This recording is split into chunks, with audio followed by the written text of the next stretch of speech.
El primer síntoma no sería abrir el grifo y que no saliera agua. Eso llegaría mucho después. El primer síntoma sería más silencioso. Una carretera secundaria llena de camiones cisterna. Un agricultor arrancando árboles que tardaron años en crecer. Un supermercado donde la fruta cuesta el doble. Un pueblo que solo tiene agua unas horas al día. Y un embalse tan vacío que ya no parece un embalse, sino una cicatriz enorme en mitad del paisaje. Ahora piensa en esto. España no tendría que quedarse sin lluvia para entrar en una crisis brutal.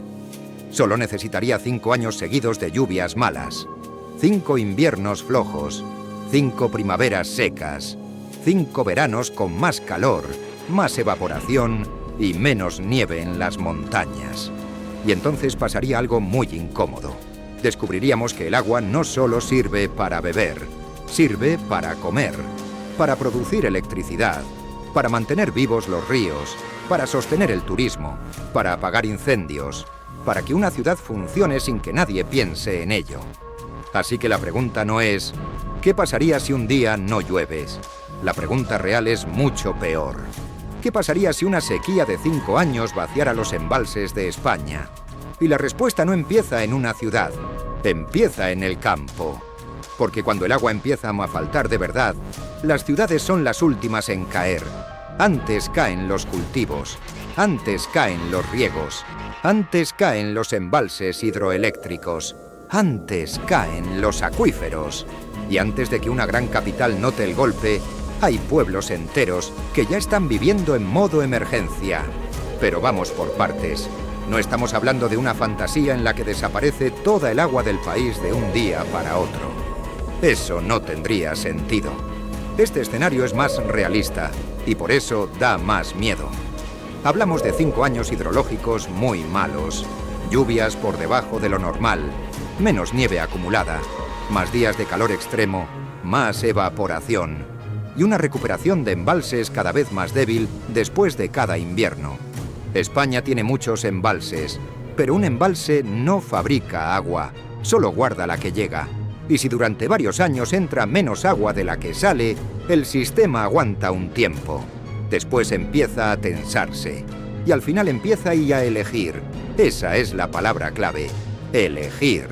Elegir si el agua va a la ciudad, al campo, a una fábrica, a una central hidroeléctrica, a un río o a una zona turística. Y cuando un país tiene que elegir eso, el problema ya no es solo climático, es económico, es político, es social. Y puede volverse muy feo. Además, hay una trampa importante. Cuando decimos embalses vacíos, no significa que todos lleguen literalmente a 0 litros. Significa que muchos caen por debajo de su nivel útil. Queda agua, sí, pero puede estar demasiado baja, puede tener peor calidad, puede estar mezclada con sedimentos, puede no ser fácil de bombear, o puede estar reservada solo para emergencias. Es decir, ves agua en el fondo, pero el sistema ya no funciona con normalidad. Y aquí empieza el primer año. Al principio, la mayoría de la gente seguiría con su vida.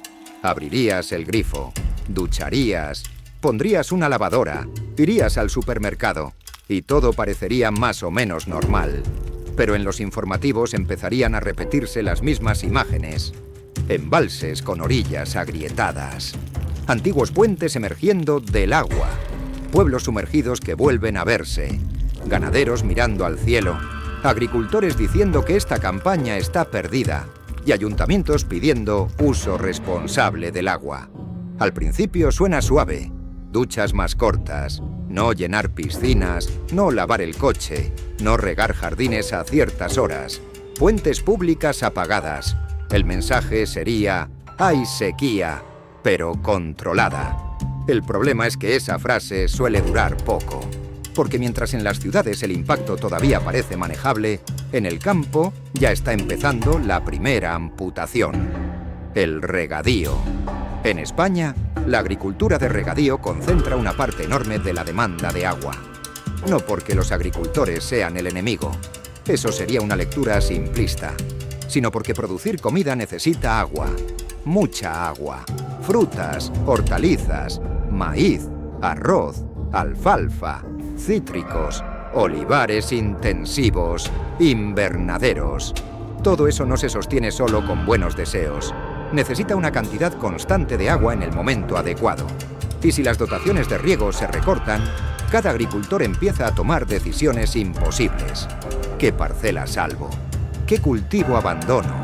¿Qué árboles dejo morir? ¿Qué deuda puedo aguantar? ¿Qué trabajadores contrato? ¿Y qué parte de mi explotación ya no tiene sentido? Aquí aparece la primera idea incómoda.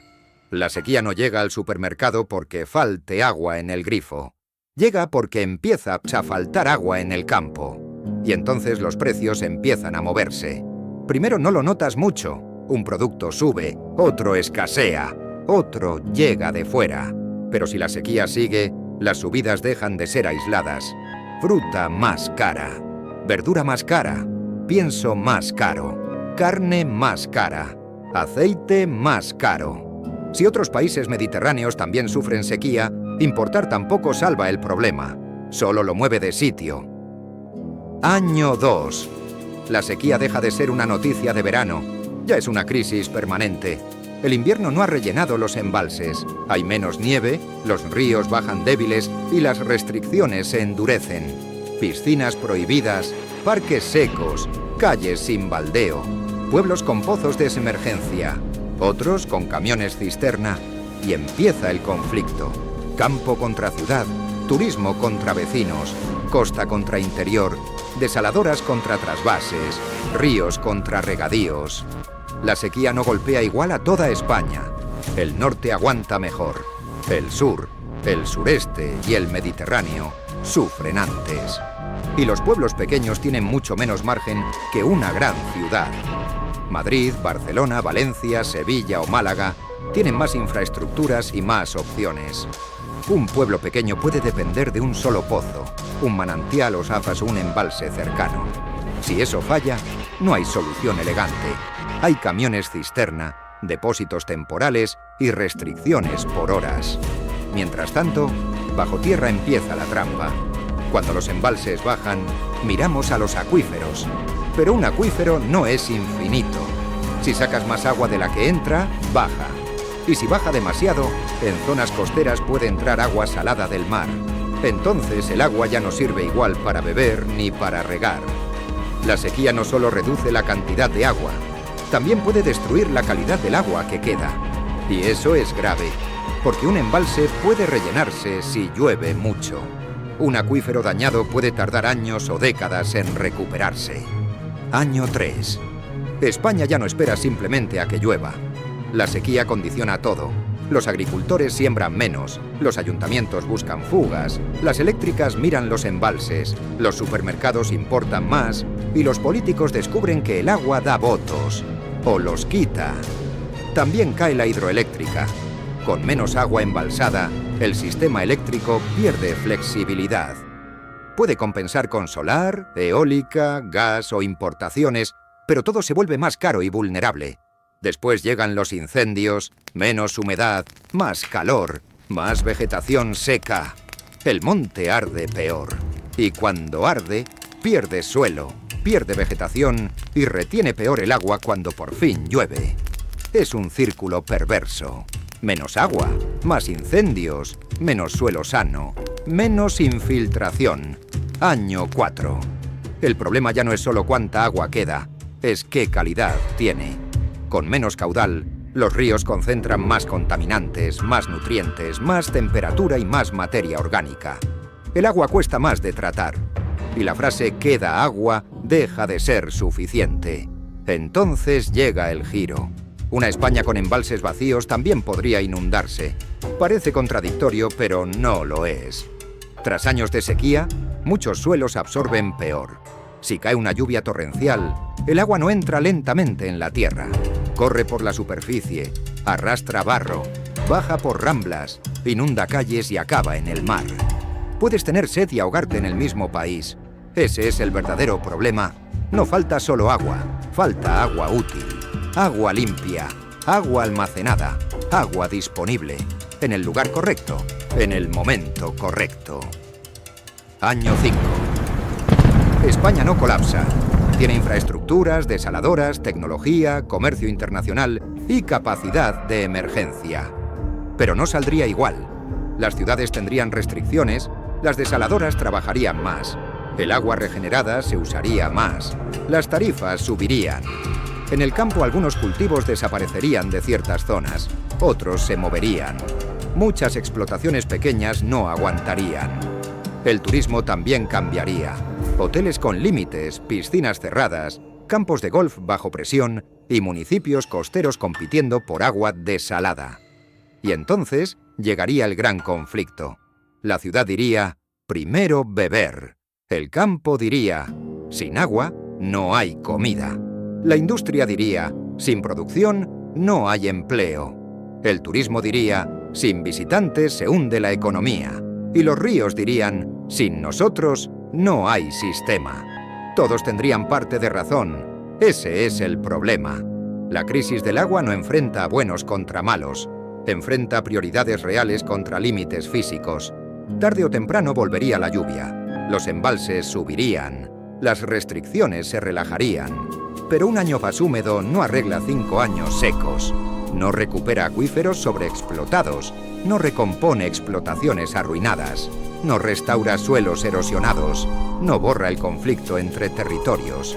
Una sequía así no necesita meteoritos, guerras ni catástrofes repentinas. Solo necesita varios años malos seguidos. Y una sociedad que tarde demasiado en aceptar que el agua no es un recurso más. Es la base de la comida, la energía, la salud, la economía, el paisaje y la estabilidad. Una sequía de 5 años no destruiría España de golpe. Haría algo más incómodo. Nos obligaría a decidir qué país queremos ser cuando ya no alcanza para todo.